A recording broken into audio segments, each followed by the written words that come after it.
mudug waxaa leeyahay waa ka qurux badanahay gabadha muqdisho ugu qurxoon waan salaam ummadda Soomaaliyeed meel walba joogaan muuqaalkan waxa ugu jawaabaya gabadha la baxday misgal mudug say sheegataba inay gabadha galmudug qurux badan ay sheegatay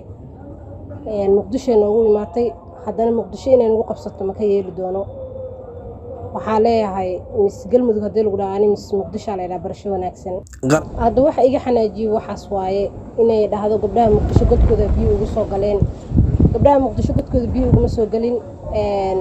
misgal mudug waxaa leeyahay waa ka qurux badanahay gabadha muqdisho ugu qurxoon ani waaye waan nasiib daro inay sheegato inay sanadka dambe Afrika u tartanto ayada hadii dadka u suuxi jireen ilmaha u suuxi jireen oo shaax la isku daadi jiray aniga ciida bi dhaqaaqi jirtabo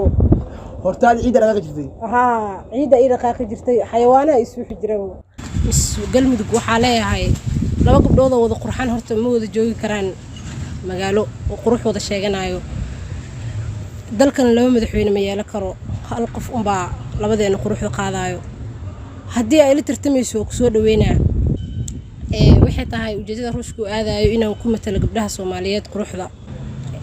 marka tartanka halkaas ka dhacay lagu qabanayo araba inaan ka qayb galo marka waxa leeyahay hadaa i raacaysid welcome ruushku la baxano hadii muqdisho jeceshaan hadda muqdisho way joogtaa soo dhaweynaa